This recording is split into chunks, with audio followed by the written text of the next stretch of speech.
What it is, it's your boy True McFadden, aka Durag True, with True Be Talking. And in this video, I gotta give my reaction to the Pitbull Cruz versus Lamont Roach Jr. fight. Hey yo! I said. I want to talk a little bit about the fight that we saw on Saturday night, man. The Lamont Roach Jr. versus Isaac Pitbull Cruz fight. But starting out, I first off want to talk about Frank Martin. Frank Martin headlined the prelims fights. It was the last fight that happened before the main card started, and it was his debut at 140. He looked pretty good. He was fighting against Rancis Bartholomew. Not really, you know. It was kind of looked like a tune-up fight basically. For Frank Martin, but this is his first time being back in the ring since he had his knockout loss to Tank Davis, and that fight was at 135. At 140, he looked good. He looked still looked fast on his feet, still, you know, good movement, and he looked strong.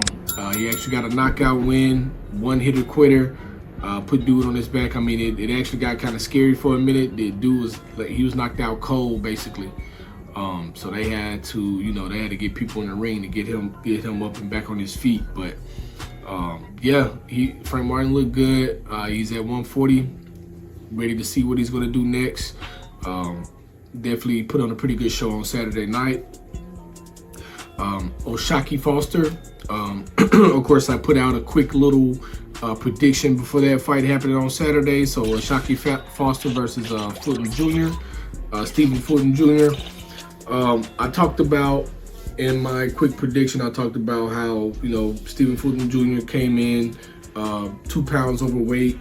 How even during the face-off before the fight, he looked like he may have had like a little pudge in his stomach. He looked a little out of weight, or out of shape, I guess I should say. And it looks like it, I mean, honestly, it looks like it was two things working against him. One thing, he may not have been in as good a shape as he should have been for the fight. And two, O'Shaquie Foster ain't no bullshit, bro. Like, you know what I'm saying? He put them things on him. Foster had a really good showing. I knew he was going to win the fight. I thought he was going to stop him. I figured he would go to the body and punish him to the body, but it looks like he just wanted to punish him, punish him to the head all fight. So that's what he did. Like, he just pretty much just beat up. He just pretty much just beat up Stephen Fulton Jr. for 12 rounds. And, you know, I don't blame him. If you're gonna if you got an easy kill in there, you know, I would much rather see you go ahead and finish him off just in case. But there was never a point in this fight where he was ever in any danger from Stephen Fulton Jr. So he basically just cat and mouse with him, just you know, kept him on his feet long enough so he could continue to punish him throughout the fight. So O'Shaquie got a pretty easy win there, unanimous decision. Can't wait to see him back in the ring, see what he's gonna do next. Of course, Stephen Fulton Jr., not sure if he's going to stay at 130 or go up to 135, because, of course, you know, he missed the 130 weight. So not sure if he's going to go up to 135, you know, stay at 130, or even go back down to 126. But either way, you know, of course, ready to see him in the ring again. He's always fun to watch as well, but he was just outclassed in this fight. That's pretty much all it was. O'Shaquie Foster was focused already, and then when he pulled to miss weight, even more focused. He wasn't going to be able to do anything with them. And then, of course, for the main event, Lamont Roach Jr. versus Pitbull. Really good fight. A lot of action in this fight. I do not agree with the outcome of the fight. Of course, the Saturday night, watching the fight live. I usually don't write down, you know, my card. I usually don't write it down. I be in the moment, just enjoy watching the fight. But even watching it live, not writing down, you know, each round, who I gave a round to or whatever, to me, it looked like Lamont Roach Jr. won the fight. It looked like, you know, Pitbull had a lot of success in the early rounds, and then around round 5 or 6, kind of tucked it around. Matter of fact, I went back and watched the fight a second time, and this time I actually kept my card. Here we go. I actually kept my card. So Second time I watched the fight, I gave round 1 to Roach. Rounds 2 through 5, 2, 3, 4, and 5, I gave all those rounds to Pitbull Cruz. I felt he did better in the second round. Of course, the third round is when he got the knockdown. Fourth and fifth round, I felt like he won those. But in the sixth round, I have Roach turning it around, and I gave rounds 6 through 11 to Roach. So round 1, round 6, 7, 8, 9, 10, and 11 all went to Roach. I gave Pitbull Cruz round 12, mainly because the three judges, all three judges gave Pitbull Cruz round 12. And honestly, I felt round 12 could have been a tie or could have been a draw. I feel like that was probably one of the most closely contested rounds of the fight. But other than that, I mean, even with giving Pitbull the 12th round, I still have Lamont Roach winning 7-5. I have Lamont with 7 rounds to Pitbull's 5. Of course, Lamont Roach Jr. got knocked down in round 3. He got knocked down in round 3, but in round 7, Pitbull Cruz received a point deduction. So that kind of evened that out. They both had a 10-8 round, and then after that, you know, like I said, I have Lamont Roach winning 7 rounds to Pitbull's 5. And I mean, it could very easily been 8 rounds to Lamont, 4 rounds to Pitbull. I don't think the fight was close at all, or as close as they made it seem. Of course, you're gonna have one judge that's gonna be an asshole, that's already in somebody's pocket, that's gonna, you know, say some bullshit. So you have one judge that scored it 115 to 111 for Pitbull. Like, ain't no way you sit there and watch that fight and saw Pitbull winning that fight. There's no way you sat there and watched that fight and saw Pitbull winning that fight by that much. 115 to 111. That's ridiculous. Man, Pitbull almost got knocked off his feet a few times.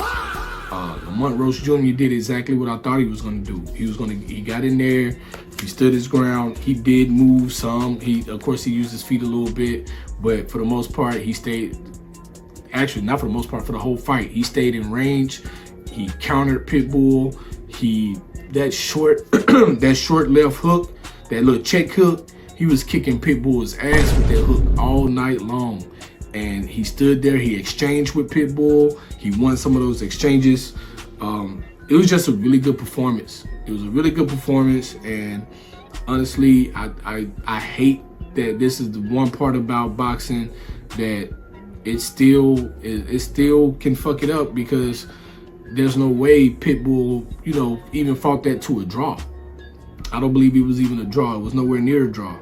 I think Lamont Roach Jr. controlled that fight for the majority of the fight. Like I said, Pitbull had some early success, but once Roach figured out what he was doing, once he finally caught on, and you could see that starting to happen in like round 5, but I still gave Pitbull the edge in round 5. But after that, I mean, Lamont Roach he completely controlled the fight. He frustrated Pitbull. He even backed up Pitbull. And that's my thing. Like, you get to a point in the fight where Lamont Roach Jr. is the one that's stepping forward and Pitbull is the one on his bicycle. He put Pitbull Cruz on his bicycle. I think that's enough right there. Like, come on, man. Like, everybody saw that. Everybody saw Pitbull running around. When the last time you seen Pitbull running around trying to find angles and shit? You know what I'm saying? When the last time Pitbull had to retreat and try to figure out, how am I going to attack this person? Because usually he just head down, fake, you know what I'm saying? He coming in and throwing major blows. Lamont took his best punches and was still standing in front of him and responding and shooting back. So, yeah, I don't see how you could see that fight as a Pitbull win. I know I'm definitely gonna, and I'm gonna tell you now, bro, if you come into my post and you're posting about you're only saying that because he's black and you're only going for the black fighter, I'm gonna say this, bro. Anybody that says that shit, you're the one. You're the one that feels that way, bro. I like good boxing and I like good fighting. I like good fighters. I like Pitbull Cruz. I'm a fan. But he got his ass kicked on Saturday night. And he did. He got his ass kicked in a way nobody's ever seen him get his ass kicked. Like Tank Davis. Tank Davis beat Pitbull. I wouldn't say he kicked his ass. He just beat Pitbull. Because he had to outbox him. He had to stay on his bicycle the whole fight. And kind of do what Lamont was doing, catching him coming in and move. But Lamont was catching him coming in and would stand there and catch his ass with some more. He whooped Pitbull Cruz's ass, bro, on Saturday night. You got to learn to live. If you can't deal with that, bro, I would say stop caring about boxing. Because you don't care about boxing. You just care about whatever fighters you like. And that's fine, too. But don't come up here telling me that I'm being biased because the person that I felt was going to win the fight just so happens to be black. And he actually ended up winning the fight. I personally believe he won the fight. I definitely call this a robbery. Because the draw for that fight is ridiculous. It's really ridiculous. But that's my thoughts on it. Of course, let me know what you think in the comments. Don't forget to like, share, subscribe. Hopefully, you know, this was, I think this was like the last big fight of the year. At least that I'm going to be talking about. I would have to check the schedule again, but I think this is the last big fight that I'm going to be talking about this year. And it was a good one, just a shitty outcome. But this your boy Durag, True Man, I'm out.